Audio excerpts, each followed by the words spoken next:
No, it never restarts until she gets. It never starts until she's there.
Remain seated with your hands, arms, feet, and legs inside the vehicle. And please watch your children.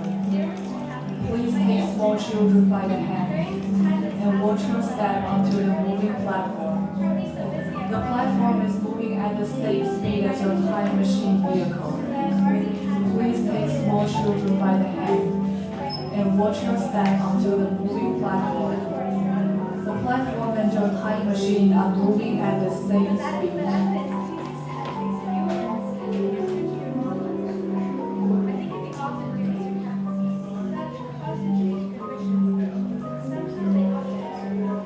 During your slow-moving journey, your time machine will slowly rotate backwards and may stop momentarily. For your safety, remain seated at all times.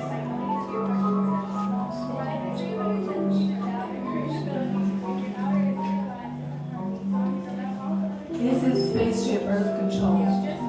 On behalf of Siemens, welcome aboard. On the map in front of you, please show us where you are from while we input your time travel coordinates.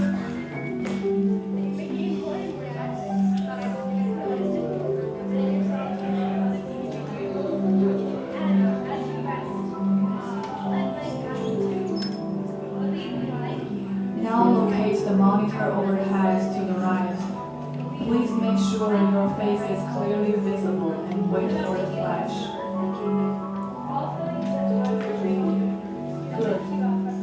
Sending photo to the future. All systems are go. Link you now to your guide.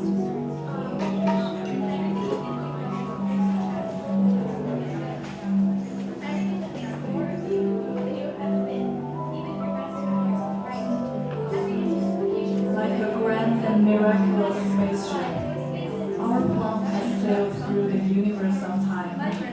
And for a brief moment, we have been among its passengers. But where are we going? And what kind of future will we discover there? Surprisingly, the answers lie in our past. Since the dawn of recorded history, we've been inventing the future one step at a time. So now let's travel back in time together. I'll show you how our ancestors created the world we know today. And then through your turn, create the world of tomorrow. Here, in this hostile world, is where our story begins.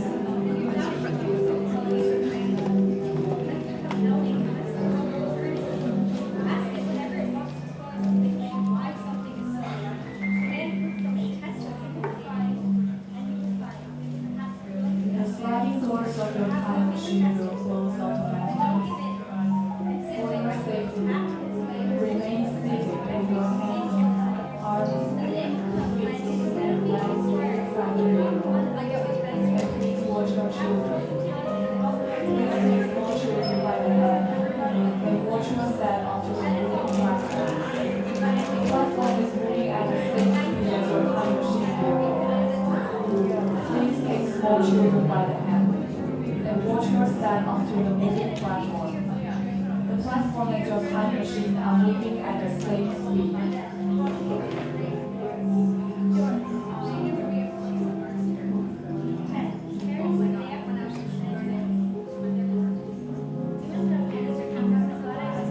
During your slow-moving journey, your time machine will slowly rotate backwards and may stop momentarily. For your safety, remain seated at all times.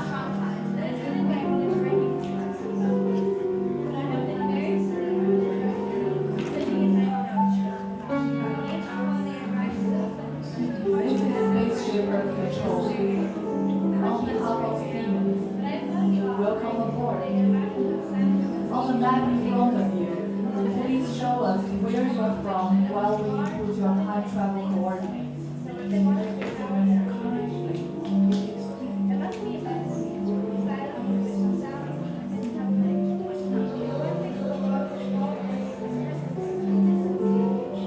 Now locate the monitor overhead to the right.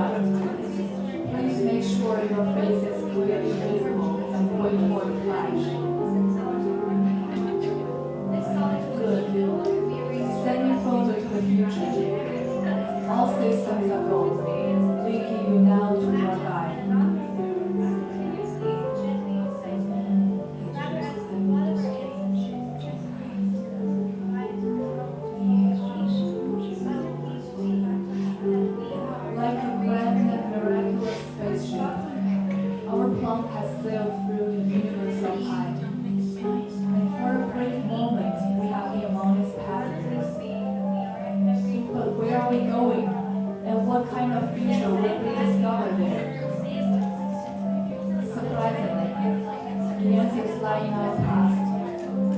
Since the dawn of recorded history, we've been inventing the future one step at a time. And now let's travel back in time together. I'll show you how our ancestors has created the world we know today. And then it will be your turn to create the world of tomorrow. Here, in this hostile world, is where our story begins.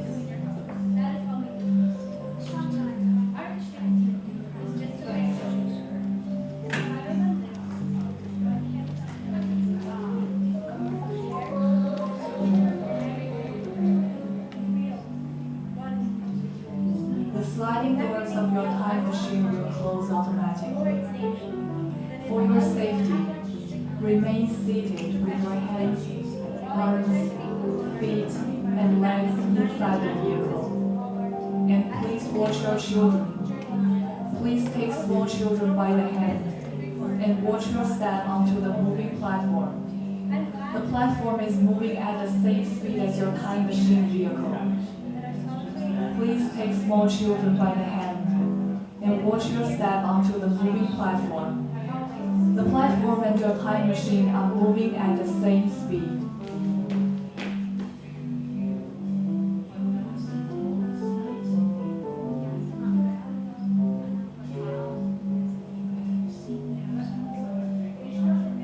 During your slow-moving journey, your time machine will slowly rotate backwards and may stop momentarily. For your safety, remain seated at all times.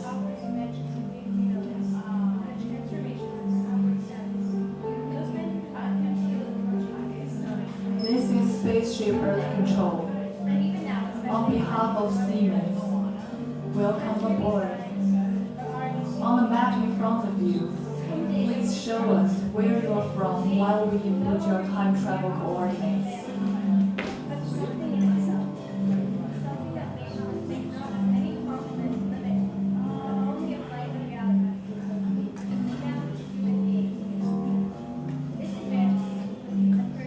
Now locate the monitor overhead to the right. Please make sure your face is clearly visible and wait for the flash.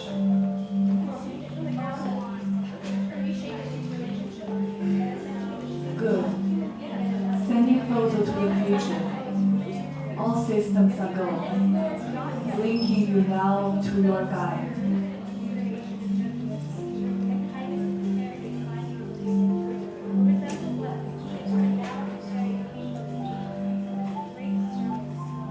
Like a grand and miraculous spaceship, our plane has sailed through the universe of time. And for a brief moment, we have been among its passengers. But where are we going? And what kind of future will we discover there? Surprisingly, the answers lie in our past. Since the dawn of recorded history, we've been inventing the future one step at a time. So now let's travel back in time together. I'll show you how our ancestors created the world we know today. And then it will be your turn to create the world of tomorrow. Here, in this hostile world, is where our story begins.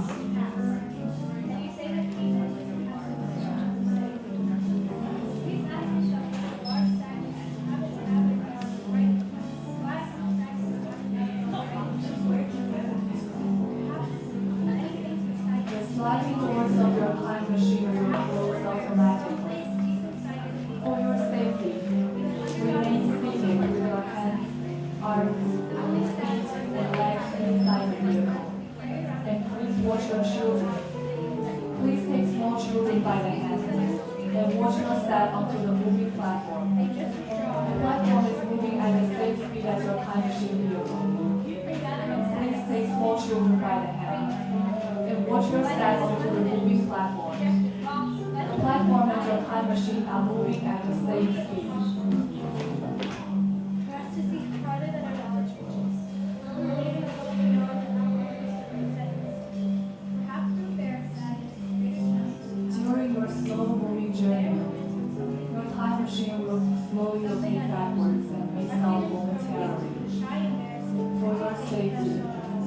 remain seated at all times.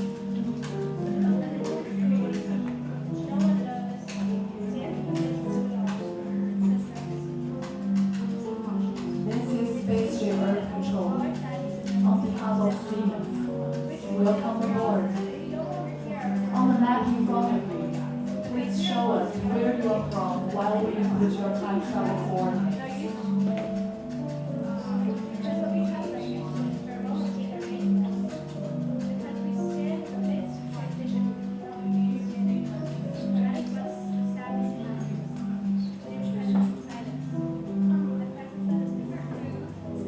Now locate the monitor overhead to the right.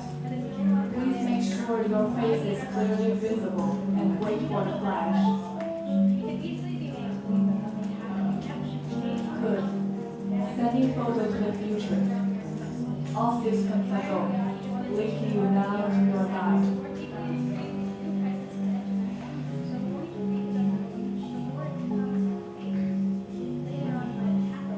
Like a grand and miraculous spaceship, our plane has sailed through the universe of time. And for a brief moment, we have been among its passengers. But where are we going? And what kind of future will we discover there? Surprisingly, the answers lie in our past. Since the dawn of recorded history, we've been inventing the future one step at a time. So now let's travel back in time together. And I'll show you how our ancestors created the world we know today. And then it will be your turn to create the world of tomorrow. Here, in this hostile world, is where our story begins.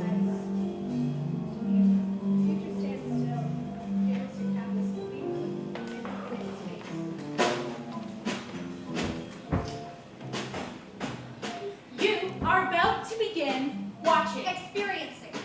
you are about to begin experiencing Mitchell Poland's new play. Performance. You are about to begin experiencing Mitchell Poland's new performance somewhere, something wonderful. Something wonderful is in parentheses. Relax, Relax. concentrate, dispel every other thought. Let the world around you World fade. around you fade. Best to close the door. The music is always playing in the lobby, and tell the others right away. Speak louder, they may not hear you otherwise. I'm trying to watch this play. I don't want to be disturbed. They may not hear you over all that rapping. Speak louder, now, or if you prefer, don't say anything. Just hope they'll leave you alone. Find the most comfortable position. Seated, curled up, lying flat, flat on your back, on your side, on your stomach, in the easy chair, in the desk chair, in the sofa, on the rocker, in the hassock, in the hammock if you have a hammock. We don't have a hammock. You can even stand upside down with your hands in that yoga position. In that case, we'll have to turn the entire play upside down. Naturally, there's a lever for that in the bathroom. But of course, the ideal position for performance viewing is something you can never find.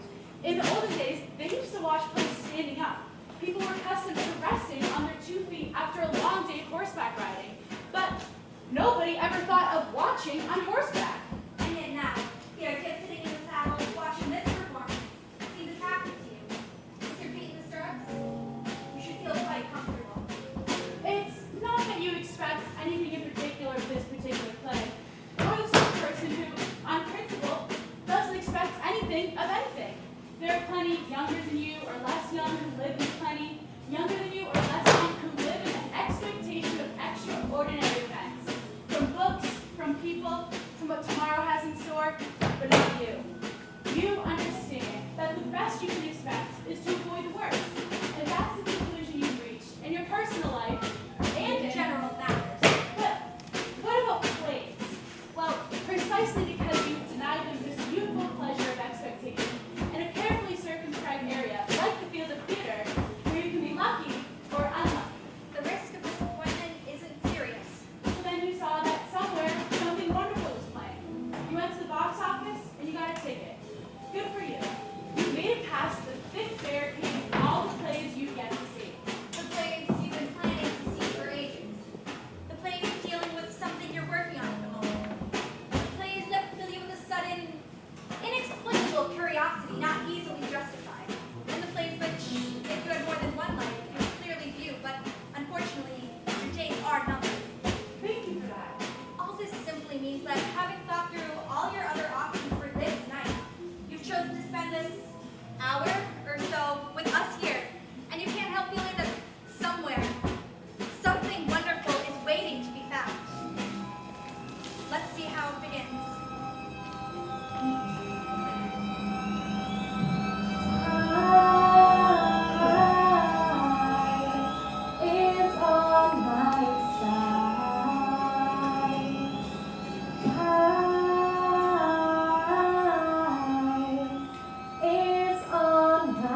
beginning.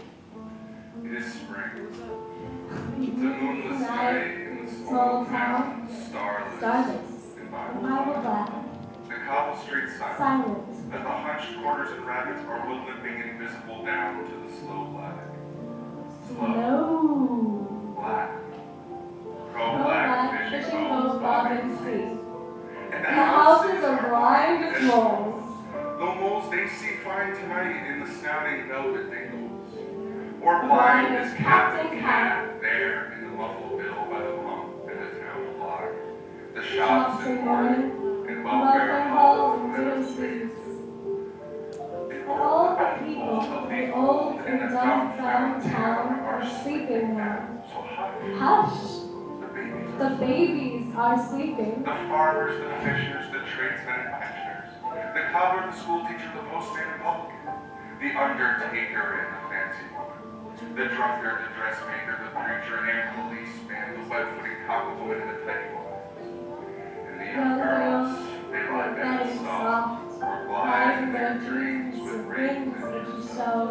Bridesmaid by glowworms down the aisles of the orchestra wood. And the boys are dreaming wicked, or of the bucking ranches of the night and the Jolly Roger sea, where the anthracite statues of the horses sleep in the fields, and the cows and the buyers and the dogs and the wet-nosed yards. And the cats and hats, the slant corners, they low sly streaking and kneeling on the one cloud of the roofs. You can hear the dew falling, and the hushed town, breathing. And only your eyes are closed to see the black enfolded town, fast and slow, asleep. And only you can see the invisible starfall, the darkest before dawn by newly dew-gray stir of the black, dazzle-filled sea, where the Arethusa, the Curlew and Skylark, Zanzibar, Ryan, the Rover, the Cormorant, and the Star of Wales tilts and rise. Listen! It is night. In the streets. The processional salt, slow musical wind in Coronation Street and Cockle Road. It is the grass growing on Largo Hill. Dewfall. Starfall. And the sleep of birds and milkwood. Listen. It is night in that chill, squat chapel, hanging in bonnet and brooch and bombazine black, with a butterfly choker of bootlace bow, coughing like Nanny Bill, sucking the toes of 40 winking. Hallelujah! Night in that forest, quiet and Aki lost like a mouse with lungs or a dyed red bakery flying like black clouds. It is tonight. In Donkey Street, trotting silent with seaweed on its hooves, along those cockled covers, the past current fern pot text and trinket, harmonium, holy dress, or watercolors done by hand, China dog in the rosy pink tea caddy. It is night. Netting among the snuggeries of ages. Look! It is night. Dumbly. Royally. Through the coronation cherry trees, going through the graveyard of the Bethesda with wings gloved and folded into gauze. By the sailor's arms. Time passes.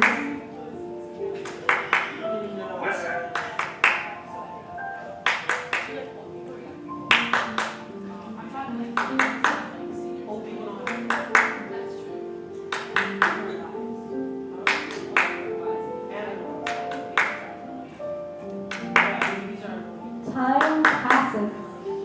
So come closer now. Only you can hear the houses sleeping in the street in that slow deep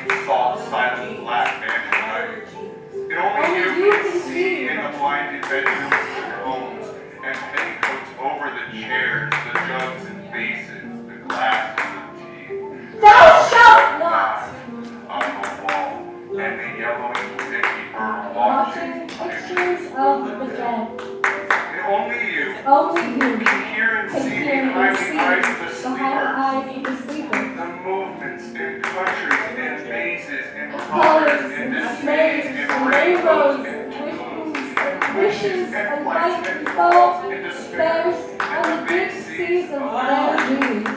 I feel like it's all over. From where you From are, where you are, you can hear the you dreams. can hear their dreams. Captain Cat. The retired blind sea captain asleep in his bunk. And that seashell ship-shaped best cabin of Shooter House dreams of.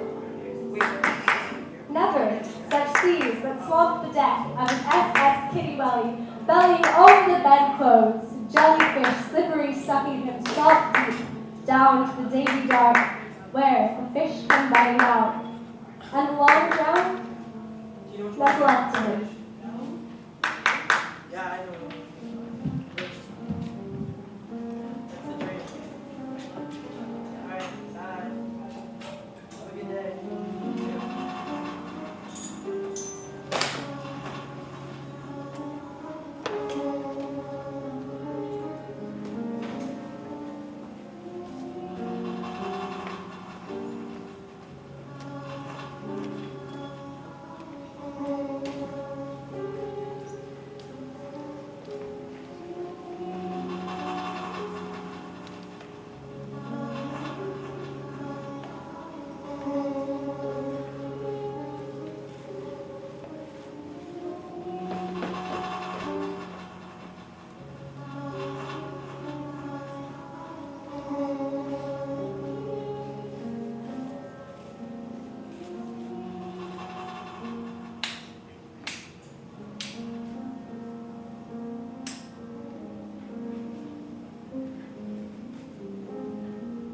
I want you, Sarah, for the greatest adventure of our lives. Well, I wouldn't mind if you become someone else. As long as you've got me here, you may as well tell me. I want you to accompany me for the greatest adventure of our mutual lives. You said that. Now tell me. I decided to run away, and I'm telling you to accompany me. Why pick on me? Why not pick on Guillermo? I don't want Guillermo. Look at him. Guillermo is one of the things that I'm running away from. I want you.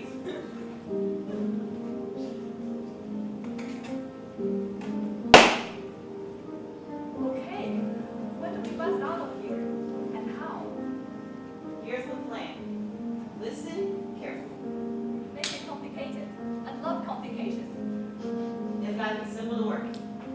You're wearing clean underwear, right? Did you bring an extra pair of socks? Why would I bring an extra pair of socks?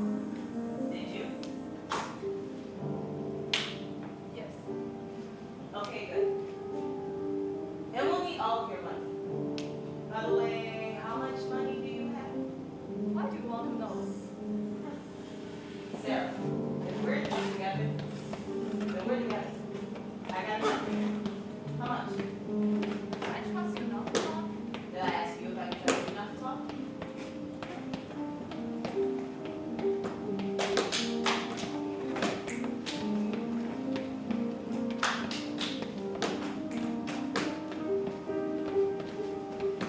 Well, you see, I have quite a lot of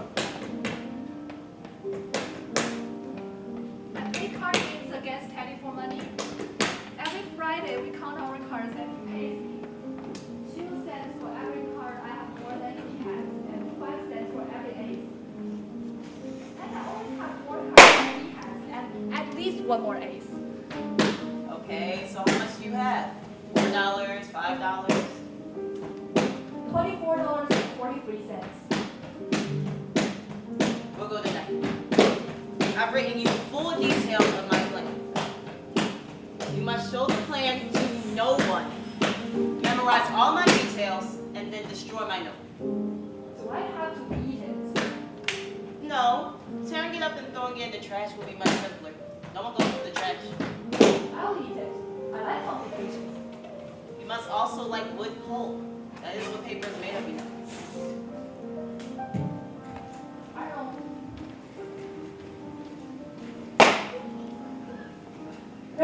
to the world we live in, the one we're all familiar with, is a world that we know nothing about. An unfamiliar world that consists differently with our own. The structure of the world and its meaning can't be explained in words, but the fact is, it's there.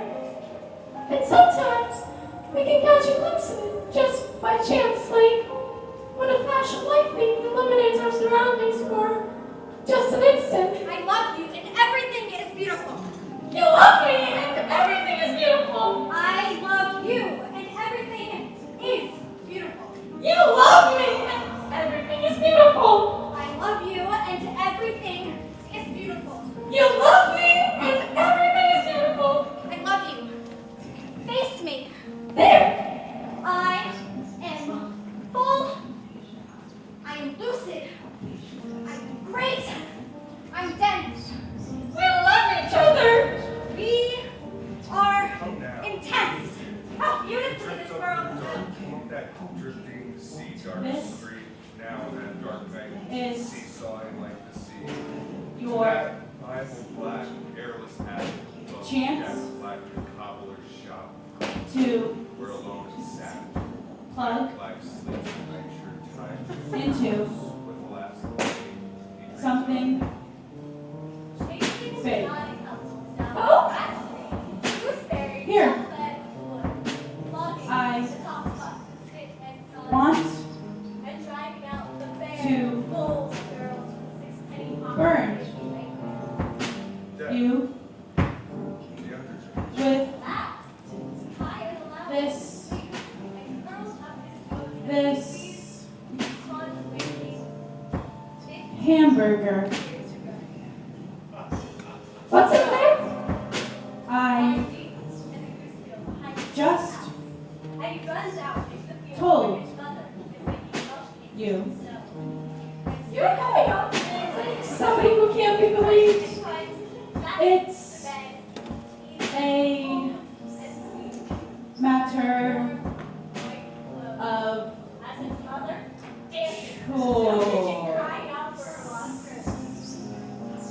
okay. I choose to believe it's a hamburger. Open it. I don't have to since I believe it. Open it anyway. Is that what you want? Is that what I want?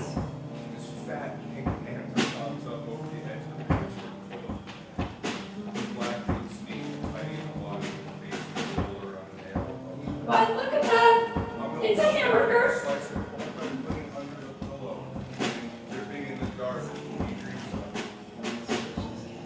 This little piggy went to the market, and this little piggy stayed home. That little piggy had roast beef, and this little piggy had none. And that little piggy went,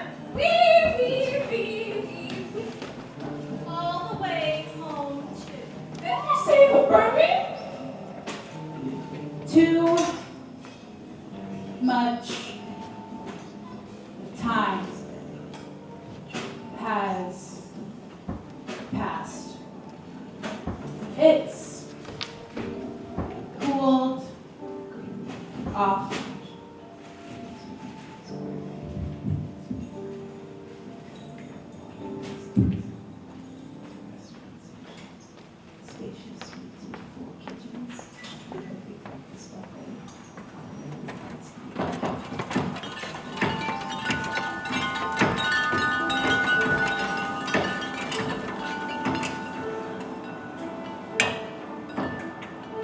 What's your definition of theater? I try to make definitions that won't exclude. I would simply say that theater is something which involves both the eye and the ear. The two public senses are seeing and hearing. The senses of taste, touch, and odor are more proper for intimate, non-public situations. The reason I want to make my definition of theater that simple is so one could view everyday life itself as theater. Is a concert a theatrical activity? Yes, even a conventional piece played by a conventional symphony orchestra. The The horn player, for example, from time to time empties the spit out of his horn, and this frequently engages my attention more than the melodies, harmonies, etc. What about dancers or a mime troupe where sound is incidental? Their sound is silence. Would that be considered a theatrical activity also? Yes. You say that absolute silence doesn't exist. So that would mean that we wouldn't be able to separate seeing from hearing, right? Hearing would always be there. And seeing too if you have your eyes open. Well, what about recorded music? I find that most interesting when one finds something in the environment to look at. Say you're in a room and a record is playing, and the window is open and there's some breeze and the curtain is blowing. That's sufficient, it seems to me, to produce a theatrical experience. When I listen to recorded music, I get really hung up on the Messiah. Hallelujah. I lay down and I close my eyes and I fantasize along with the music. That's how I get the most enjoyment out of music. I don't like concerts because I have to sit up. When you're lying down and listening, you're having an intimate, interiorly realized theater, which I would, if I were going to exclude anything, exclude from my definition of theater as a public occasion. In other words, you're doing something by yourself that's extremely difficult to describe or relate to anyone else accurately. Now, I think of theater as an occasion involving any number of people, but not just one. You once said that you like it so that the audience thinks that they themselves are doing the experience. However, isn't all art done to you? It has been, but I think we're changing that. When you have the proscenium stage and the audience arranged in such a way that they all face in the same direction, even if those to the extreme left and right are said to be in bad seats, and those in the center are said to be in good seats, the assumption is that everyone will see it if they all look in the same direction. But our experience nowadays is not so focused at one point. We live in and are more and more aware of living in the world around us.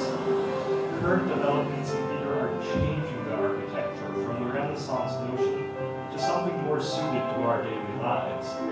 That was the case with the theater on the round. But that never seemed to me any real change from the proscenium, because it again focused people's attention. And the only difference was that some people were going to see one side of the thing, and other people were going to see the other side.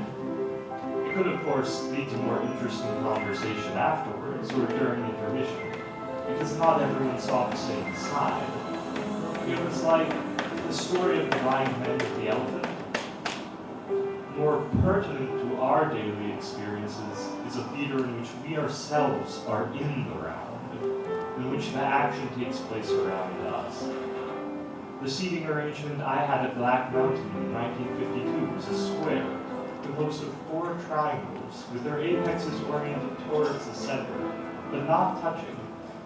The center was a large space that could take movement, and the aisles also admitted a movement. The benefit of this seating arrangement, as with any theater in the round, was that the audience could see itself, and a great deal of the action took place outside of that square. In each chair was a cup, and it wasn't explained to the audience what to do with that cup. Some people used it as an ashtray, but the performance was concluded by a kind of ritual of pouring coffee into each cup. Could you describe the whole performance? At one end of a rectangular hall, the long end, was a movie projector, and at the other end were slides. I was up on the ladder delivering a lecture which included silences, and there was another ladder which Charles Olson and MC Richards went up at different times. During periods that I call time brackets, the performers were free within limitations. You might think of them as compartments which they didn't have to fill, like a green light in traffic. It's dangerous. Until that compartment began, they were not free to act. The coolest thing. The ones that had begun, they could act for as long as they wanted to within that time. No one's there. Robert Rauschenberg was playing an old-fashioned phonograph with a horn and a dog on the side listening, and David Tudor was playing piano, and Merce Cunningham and other dancers were moving through the audience and around the audience, and Rauschenberg's paintings were suspended above the audience. Anyways, when I Those were sat the white paintings. on the floor, Right. He was also painting black ones at the time, but I believe he used only the white ones. They were suspended at various angles, a canopy of painting above the audience. I don't recall anything else about that performance besides the ritual with the coffee cups. my sucker I remember stuck an to the old wall. lady who was the widow of the man who had And my formerly body lived in the waving back and forth. She had made a point of coming in very early to find the best seat, and she asked me where the best seat was, and I said, Silent. I didn't know. No, that's Did she because believe I you? didn't have any ears. Well, she saw that she wasn't getting a reply in relation to her question, Light. so she simply sat down where she chose. She had no way of knowing, nor did I, where the best seat was, Drifted by since a from moving, every seat you would see something different. and my mind. One of the consequences of eliminating central focus is that you in turn do away with all the more traditional pieces which will lie in central focus. Other than Take, for example, the horse ties. letters. In this multi-focus thing, do we do away with the horse tie entirely, or do we rework it? Our situation as artists is that we have all this work that was done before, and we have the opportunity to do work now. I would not present things from the past, but I would approach them as material for something else which we were going to do now. They could enter in terms of collage into any play. One extremely interesting theatrical idea that hasn't been attempted is the collage made from various plays. Let me explain to you why I think the past literature is material rather than as art. There are oodles of people who are going to think of the past as a museum and be faithful to it, but that's not my attitude. Now, as material, it can be used with other things. They could be things that don't connect to art as we conventionally understand it. Ordinary occurrences in a city, or ordinary occurrences in the country, or technological occurrences. Things that are now practical simply because techniques have changed. This is altering the nature of music, and I'm sure it's altering your theater, say through the employment of color television, or multiple movie projectors, or photoelectric devices that will set off relays when an actor moves through a certain area. I would have to analyze all the things that go into theater in order, when we later make a synthesis, to let those things come in. Now, in terms of music, I thought of sounds that were manually produced, and then of things that were vocally produced, wind, etc. This covers all of the literature. And then I thought of sounds we cannot hear, but through new techniques we can enlarge them. Sounds like ants walking in the grass. Other sounds are city sounds, country sounds, and synthetic sounds. I haven't analyzed all of the things that could go into theater, but I believe one could. What are some of them? It's extremely complex because, as I mentioned earlier, it involves seeing as well as hearing.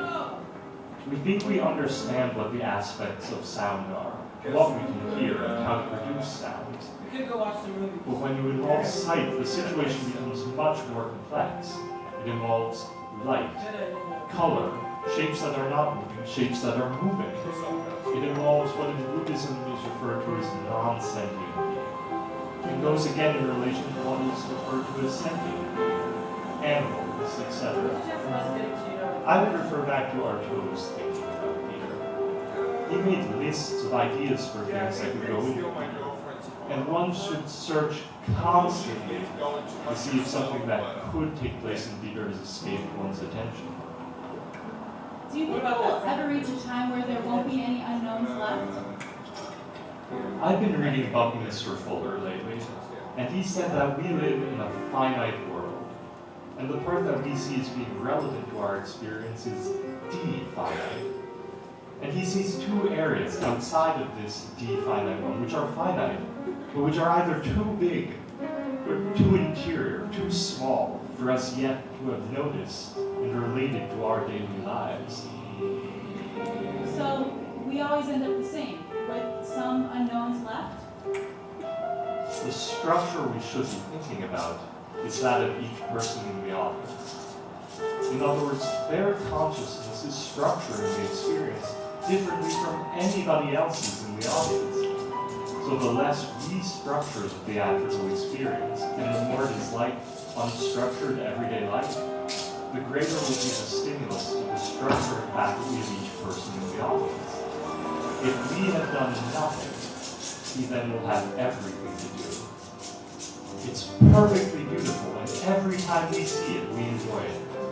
He says, all we have to do is brush information against information. And it doesn't matter what. By that brushing, we will be made aware of the world, which itself is doing that.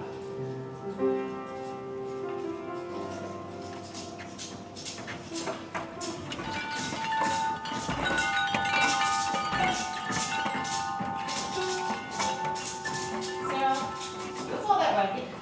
What racket? You're the racket. What are you wearing? Chainmail? I'm just wearing my usual. Starting from the bottom, I have my DVD briefs, size 10 one t-shirt, Yeah, I know all of that. What are you wearing that makes so much noise? $24.43. Why is all your money in change? It rattles? Teddy pays off in pennies and nickels. What did you expect him to pay me in? Traveler's checks? Okay, and what's that hanging from your belt? My compass. Got it for my birthday last year. And why did you bring that? You're carrying enough as it is. You need a compass to find your way in the woods. Out of the woods too. Everyone uses a compass for that. What woods? The woods will be hiding out in. Hiding out in? What kind of language is that? English language, that's what kind. Whoever told you we would be hiding out in the woods? There, you said it, you said it. I never said we were going to be hiding out in the woods. No, you said hide out in. I did not. You did too. You said, whoever told you that we are not going to hide out in the woods? You said that. Okay, I may have said hide out in, but I did not say the woods. Yes, you said whoever told you. All right, okay. Let's just start by saying that we will not be hiding out in the woods.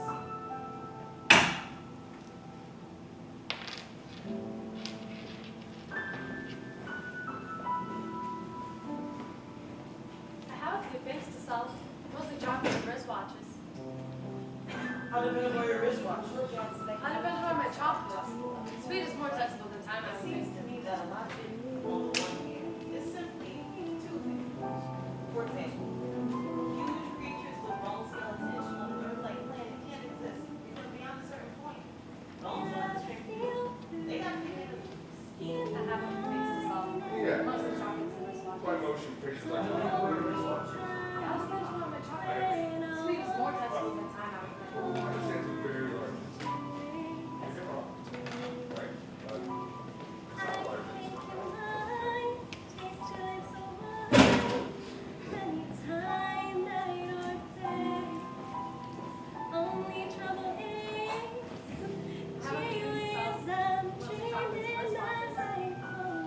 How dependent were your wristwatches?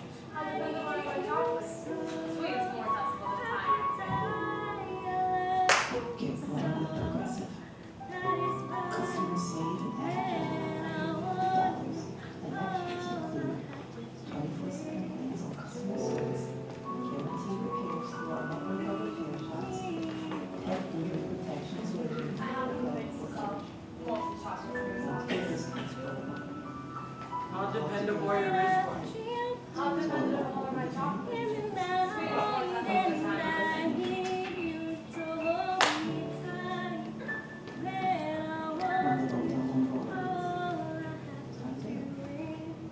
Joey takes care of you like a state farm agent.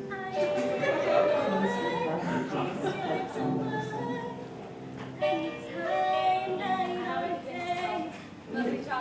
How dependent were your wristwatches? Sweet is more sensible than time, I would think.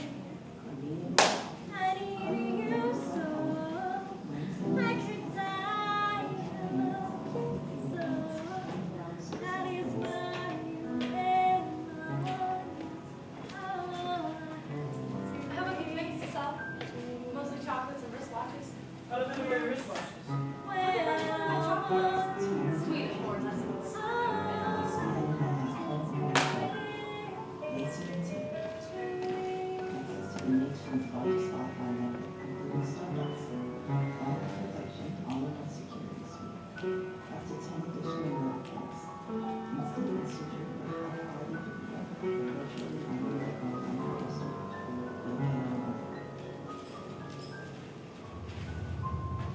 I didn't think you were coming back. Were you worried? A lot. I managed to squeeze through the narrow part, and further in it suddenly got deeper. And down from there it was like a small room. A round room, like a ball. And the ceiling was round, and the walls were round, and the floor too. And everything was so silent there. Like, I was at the bottom of the ocean, in a crater that went even deeper. I turned off the flashlight, and it was pitch dark. But I didn't feel scared or lonely. That room was a special place that only I allowed into. A room just for me. No one else can get in. You can't get in either. Because I'm too big. Right. You've gotten too big to fit. And the most amazing thing about this place is that it's darker than anything ever could be. So dark that when you turn off the flashlight, it feels like you can grab the darkness with your hands. Like your body is slowly coming apart and disappearing.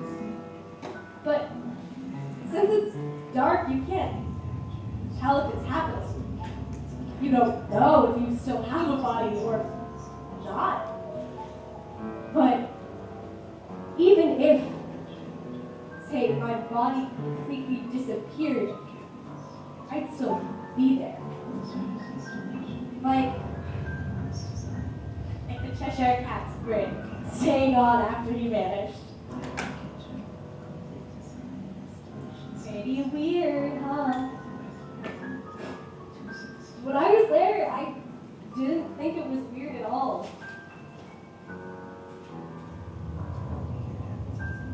I wanted to stay there forever, but I thought you'd be worried, so I came out. I can't breathe well in here. Are you okay?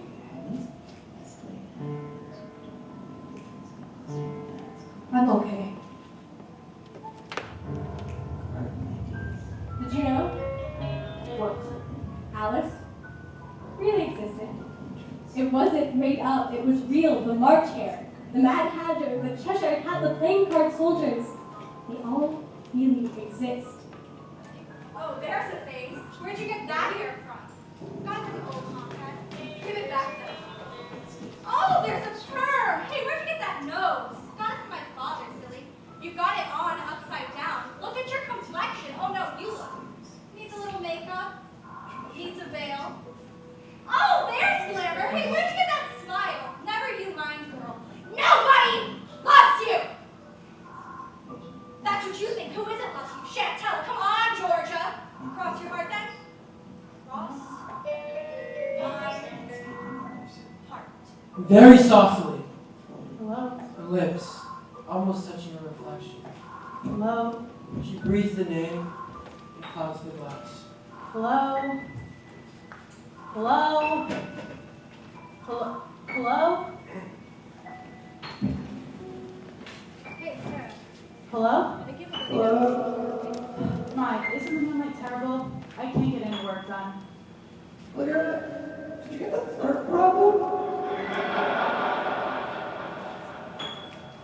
Which? The third. Why, yes, Teddy. That's the easiest one. I don't see it.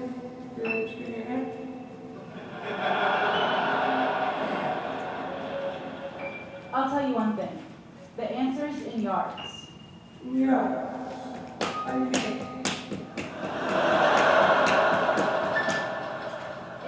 In square yards. oh, it's square yards. Okay. Teddy, do you see it? Yeah. In square yards of wallpaper. Whoa. Okay, thanks, Olivia. You're welcome. My, isn't the moonlight so terrible? And with choir practice going on? I think if you hold your breath, you can hear the train all the way through Quantico. Do you hear it? Yeah, I think not. All right, well, I better get back to work.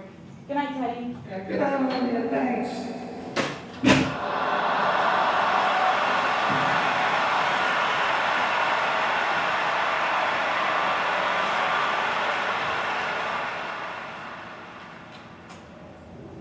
It's a critical moment in the history of the world.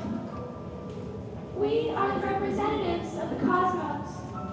We are an example of what hydrogen atoms can do, given 15 billion years of cosmic evolution. And we resonate with these questions. We start with the origin of every human being, and then the origin of our community, our nation, who our ancestors were, and then the origin of the riddle of life. And these questions: where did the Earth and the solar systems come from? Where did the galaxies come from? Each of these questions is deep and significant. They are the subject of folklore, mythology, superstition, and religion, and all of human culture. But for the first time, we're on the verge of answering some of them. I don't mean to suggest that we've reached a final decision. We are bathing in mystery and confusion of all subjects, and that will always be our destiny. The universe will always be richer than our ability to understand it. You saw Earth for the first time as a tiny blue dot floating in space. And you realized that there were other similar worlds far away of different size, different color, and constitution. You got the idea that our planet was one in a multitude. I think there are two contradictory yet very powerful benefits of this cosmic perspective. One is the sense that our universe is vast, and the other is the sense that our universe is one whose destiny depends upon us. There are two extremes to worry about. One is the extreme in which everything is known and there's nothing left to do, and the other is the extreme in which everything is so complicated that we don't know what to do. We're lucky to live in a world that has laws of nature and things to discover, but they're not so difficult, so we can understand them to some extent. But at the same time, they're difficult enough to know that we'll never be able to understand them all. There are exhilarating discoveries left to be made. It's the best possible world.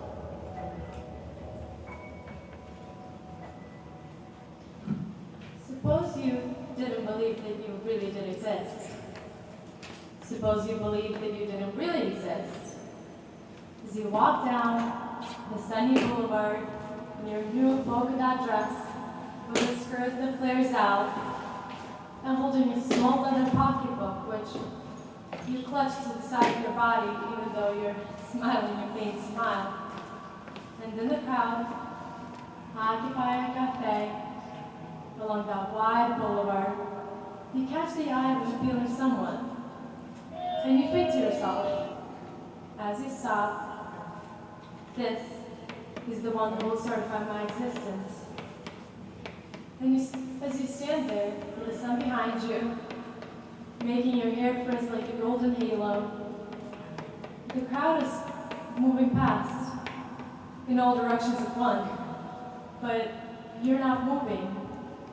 And the eyes of that man are upon you, and slowly, very slowly, like honey dripping from a spoon into a frozen cup of tea, your physical self dissolves and disappears in front of his eyes and deep consciousness.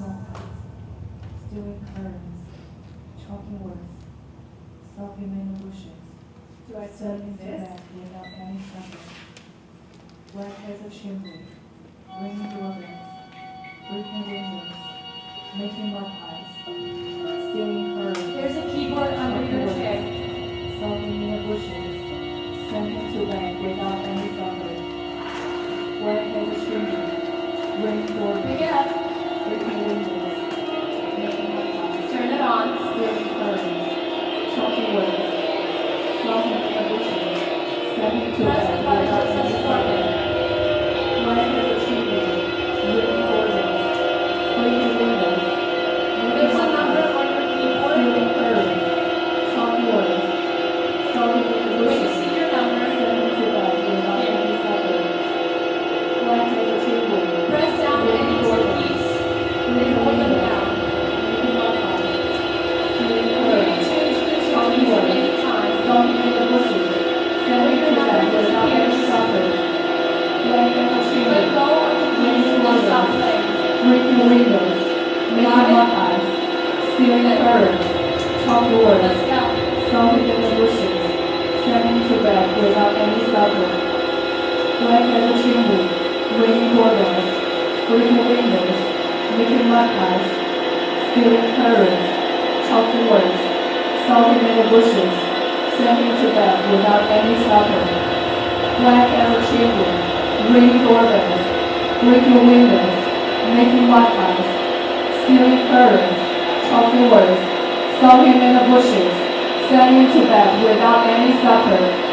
Black as a chimney, ringing doorbells, breaking windows, making mud pies, stealing curtains, chopping words, sulking in the bushes, sending to bed without any supper.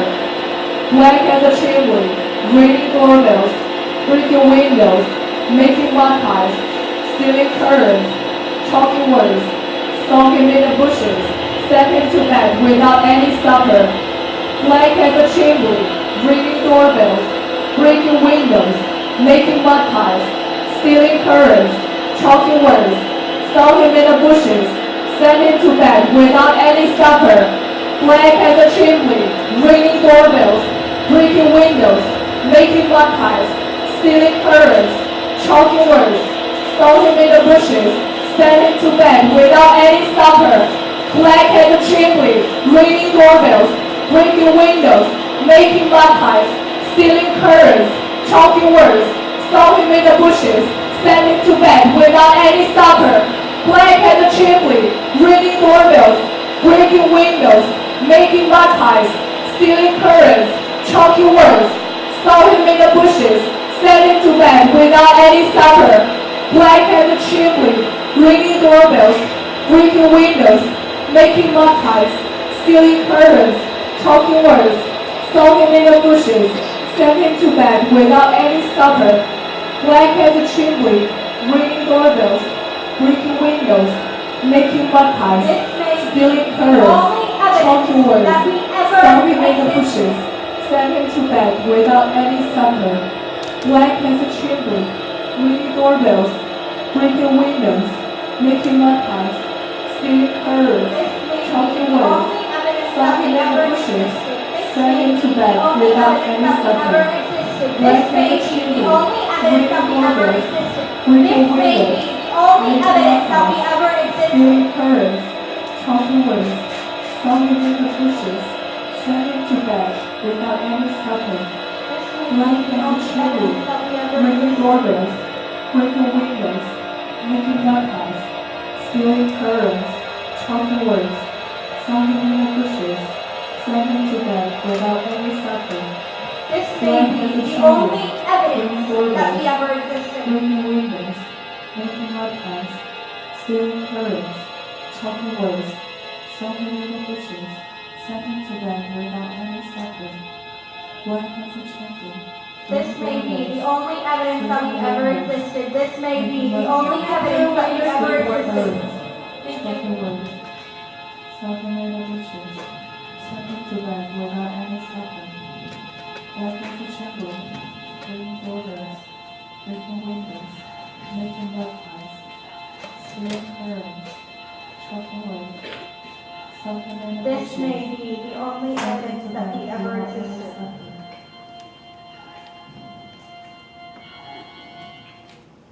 This may be the only evidence that we ever existed.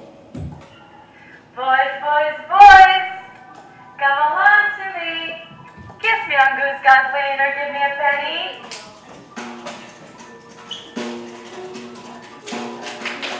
Boys, boys, boys, come along to me. Kiss me on Goose Got Wayne or give me a penny. What's your name? Teddy. Kiss me on Goose Got Wayne or give me a penny, silly. Wait, I kiss you on the star. Now I have Boys, boys, boys.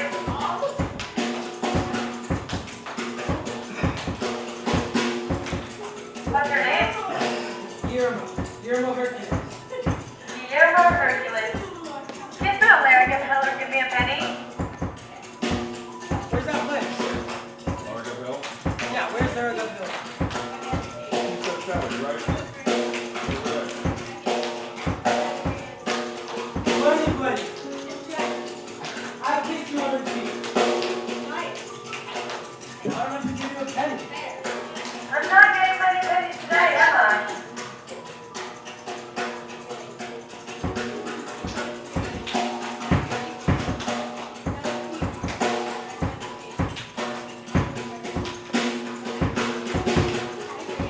She's in the hissing laboratory. The lust and lilt and lather, emerald breeze, crackle of the bird praise, with its breast full of rib-ring mania, needs to that lordly fish-head nibbler nothing but a nearness to the tribes in the navies of that last black day, who will sear and pillage down Armageddon Hill to that double lock, rusty shuttered tick-tock gravel shack at the bottom of a town that is fallen head over bells and bucks.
No, never had such loving again.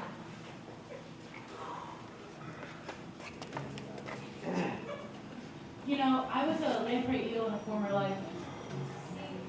Do you know how a lamprey eats a trout? Well, lampreys don't have jaws. That's what sets them apart from the rest of the eels.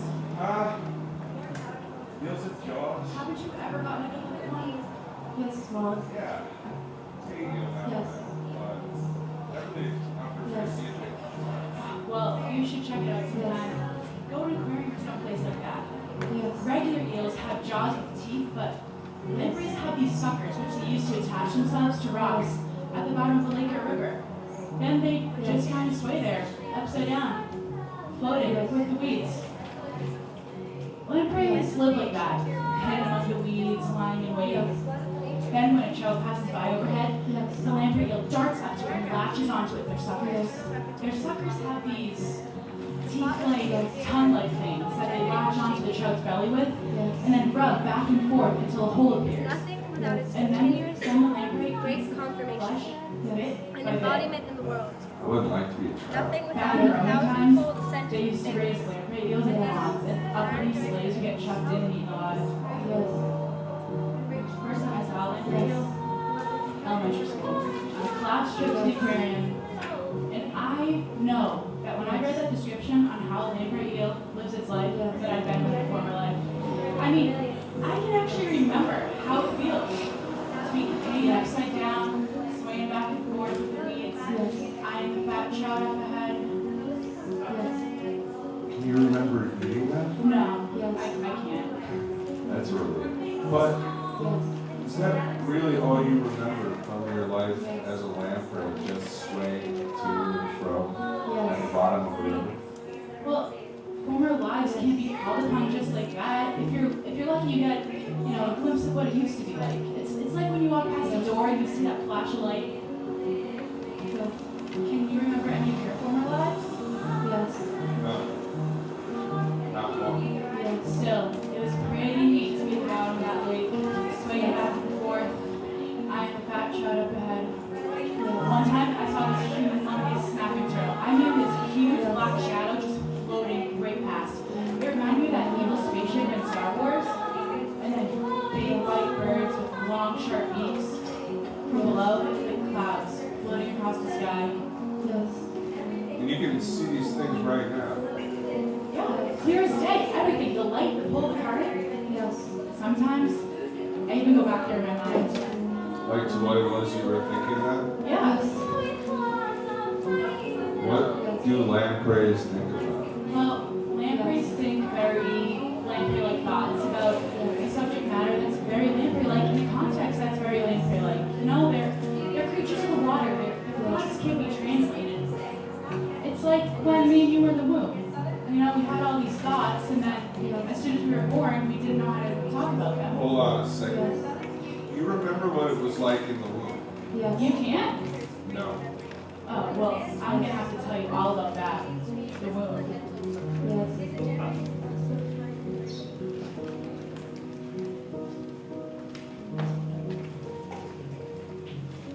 We can never stop exploring. And at the end of all of our exploring, we will arrive where we started and know the place for the first time. What does that mean? We started out 1,000,000 years ago in a small community on some grassy plain.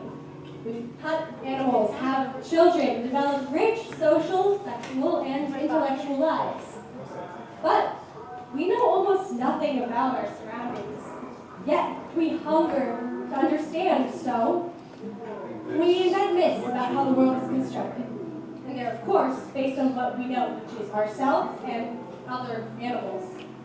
So, we tell stories about how the world was hatched from some cosmic egg or created after the mating of some cosmic deities or by some fiat of a powerful being. And then, this is what you... we're not fully satisfied with these stories, so we keep broadening the horizons of our myths. And we discover that there is a totally different way in which the world is constructed and things originate. Today, we are still loaded down and to some extent embarrassed by ancient myths, but we respect that as part of what's led to the creation of the modern scientific myth. But we now have the opportunity to discover for the first time how the world is in fact constructed, as opposed to how we wish it would be constructed. It is a critical moment in the history of the universe. Freud wrote about the moment when an infant sees himself in the mirror for the first time. That's a very good metaphor. We have just invented a mirror and we can now see ourselves from afar. So when we get up there, what is it we see? Everything is related.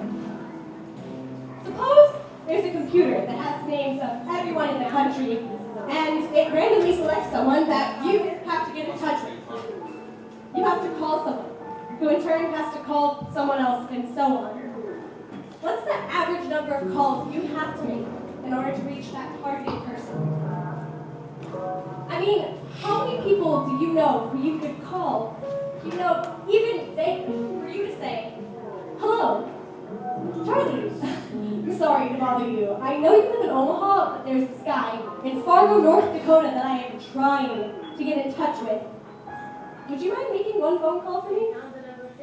How many people do you know who you could call, to whom you could ask the question, and someone they could call, to whom they can ask the same question? How many, just roughly? There are all sorts of mind-boggling things we can't even glimpse.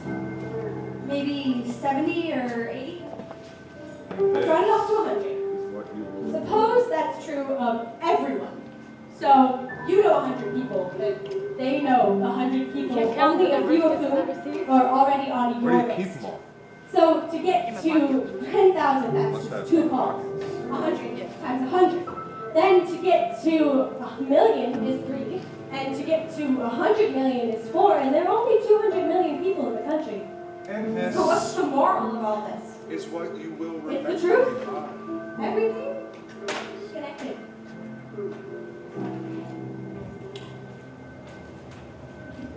I never told you about that letter James Nash got from his minister when he was sick.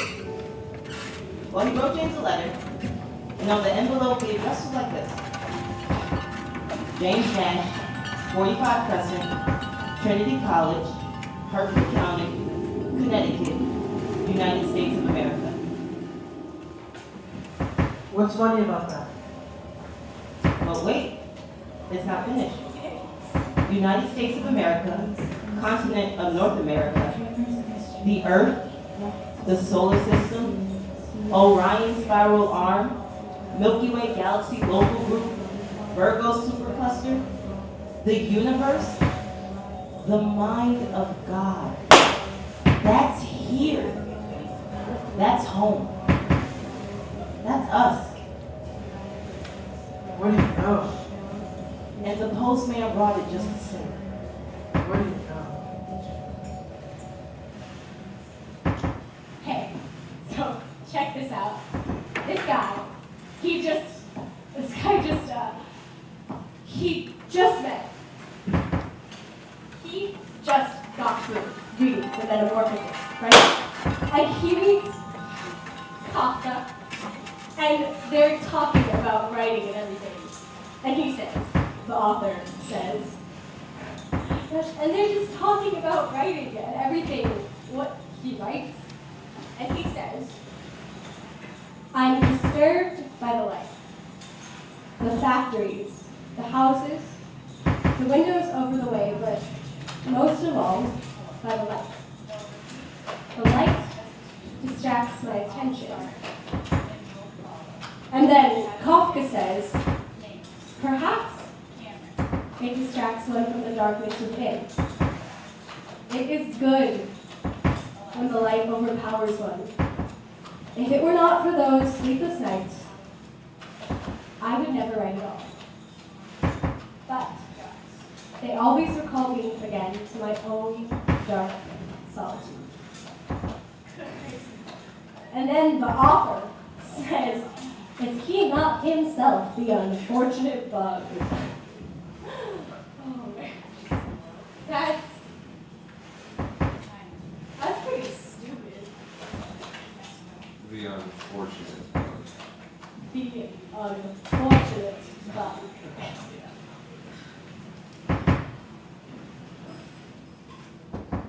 Dusk is drawn forever until tomorrow. The thin night darkens. For their daughters, cover up the old unwinking men like bears. The windy town is a hill A of breeze from the winter. creased water side sweeps the streets closer under The milk little waking dark wood. in the lit,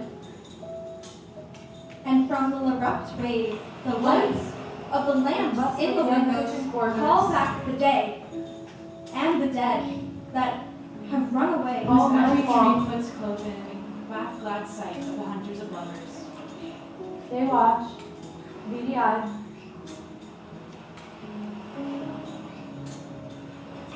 God built this All garden night through. for sailors. All over the calling dark, babies and old men They stuff are got bribed and lullabied to sleep. Who knows if there's heaven on earth?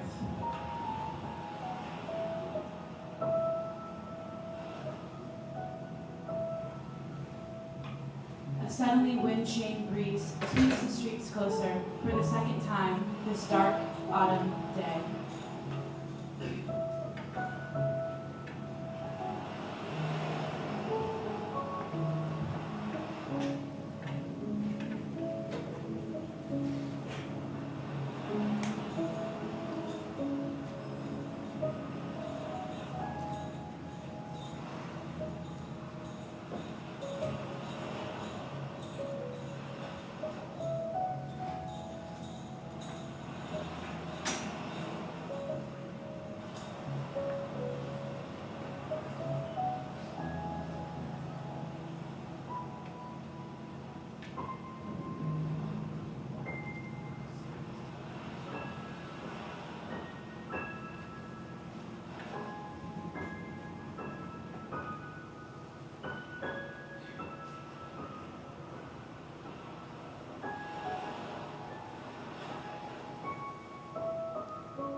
And the next one.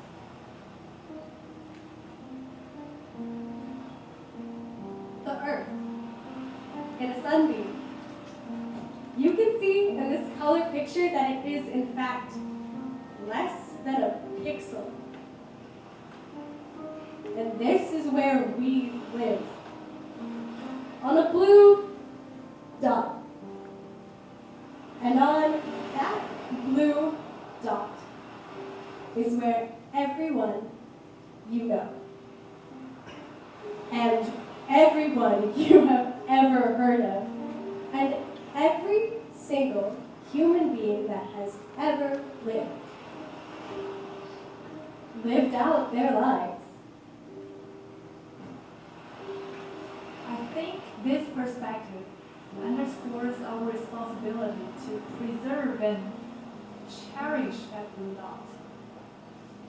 The only home we have.